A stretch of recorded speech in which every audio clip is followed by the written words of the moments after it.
Hello Year 9, this is the second booklet now, Electricity and Magnetism, and we're going to start off with today's circuits and circuit symbols. So on the right hand side you can clearly see an electric circuit. It's got two batteries, a couple of wires and two bulbs. Now we can use symbols to draw out real life circuits to save time and to make them easier to understand. So I'm going to attempt to draw this circuit using circuit symbols. We've got two batteries. The positive end is to the left.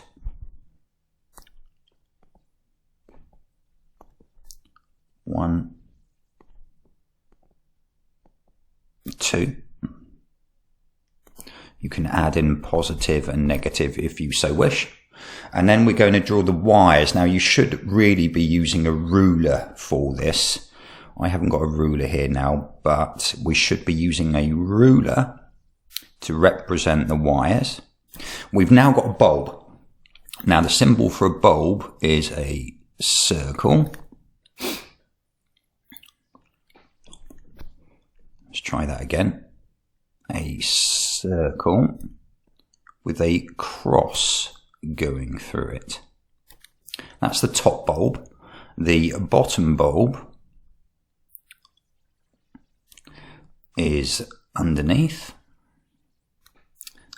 I would be using a pound coin or a 2p or a 5p or a 10p in order to draw round to provide your circles looking more like circles. So that's what I would do. Now we have got more wire.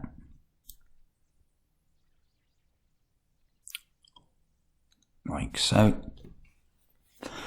And then we've got a wire that goes back towards the other end of the battery. So that is one way. It saves time, it's easy to understand. Anybody could look at my diagram and construct the circuit in real life. So,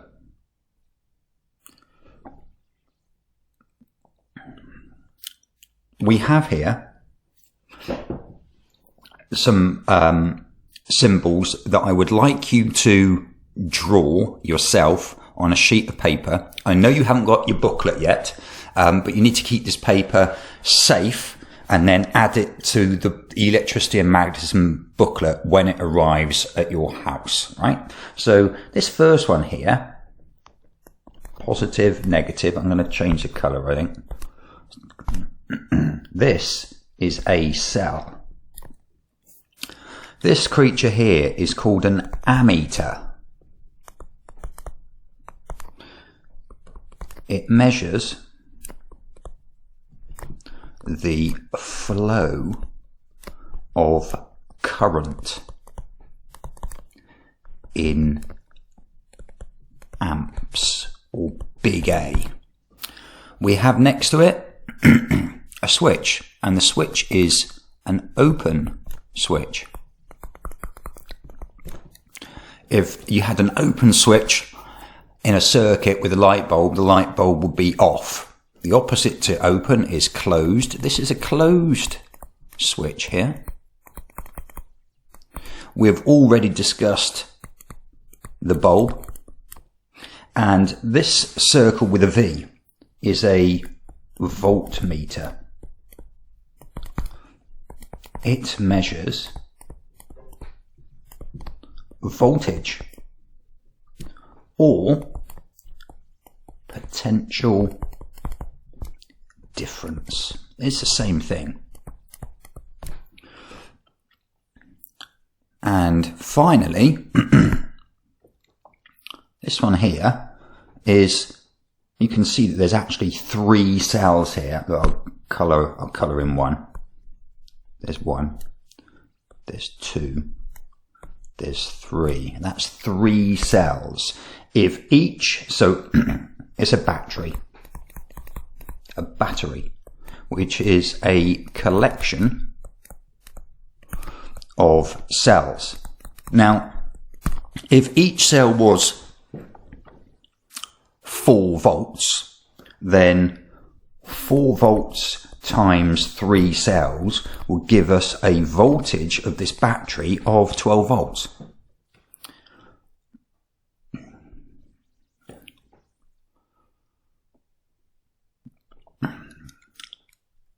This is the symbol for a resistor. This is a variable resistor. You can change its resistance, and therefore we come across variable resistors quite a lot in life actually. If you've got a dimmer switch in your house that allows you to increase or decrease the light bulb intensity, it's a variable resistor. And it's the same with a volume control on a radio or CD or whatever. So variable resistors, you can vary the resistance. So you can vary the amount of electrical current flowing through a circuit. Now, this one in the top middle, that is a fuse.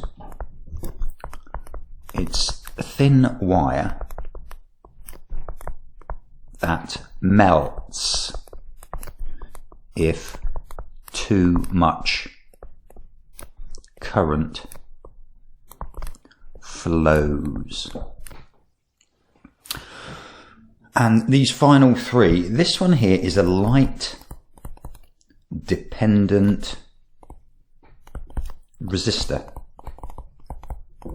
or an LDR.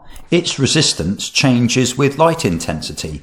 You actually see LDRs on top of street lights. So have a look at a street light and you'll see a little knobbly thing on the top. It's sensing how much light there is, and when the light levels are low, it causes the street lamp to switch on. Now this here is a thermistor. Its resistance changes with temperature.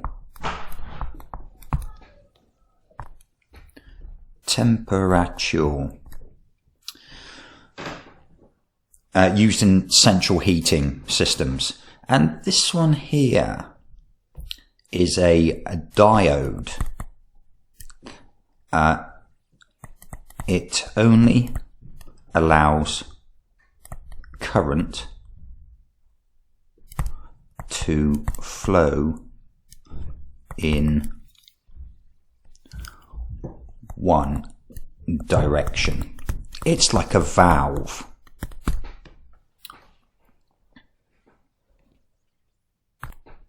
Okay, so in this lesson, what I would like you to do once again is to draw out all of these circuit symbols and write up a little bit about each one. You can go onto the web and find a little bit more information about each one as well, but you really do need to know these circuit symbols.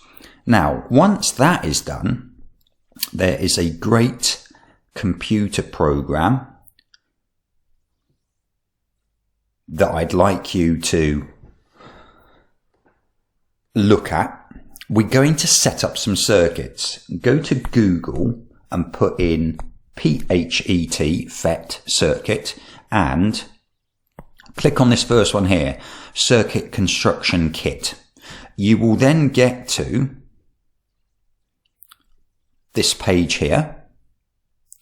You just click on the arrow and then you'll get this, and you click on the lab.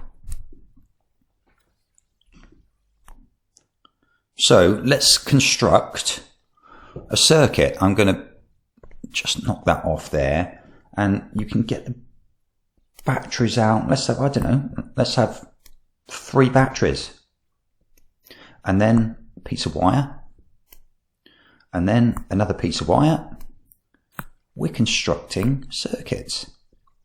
And then I'm going to put in a switch. And then a bit more wire. Put a bulb in there, like so. Oh, I'm going to add in an ammeter. Now an ammeter always goes in the main body of the circuit. Another wire. When we link this up, nothing will happen. We've got to close that switch. Now it's closed. You can see the bulb was lit up. You can move everything around. This is really cool. This is, I've got to say, this is fun. Now you can see at the moment the current reading is 2.7 amps. If I want to put a voltmeter in, you put a voltmeter around a component. So, and there we go. 27 volts, and the current is 2.7 amps. Just have a play around with this because we're going to be using this circuit designer quite a lot during this rotation. You can play around with this as well. Oh, one other thing. What else can you do? You can change the diagrams to circuit diagrams. So let's just try that. Ooh. Okay, let's bring it back. I think that's better, to be quite honest. Anyway, hope you enjoyed the lesson. That will do for today.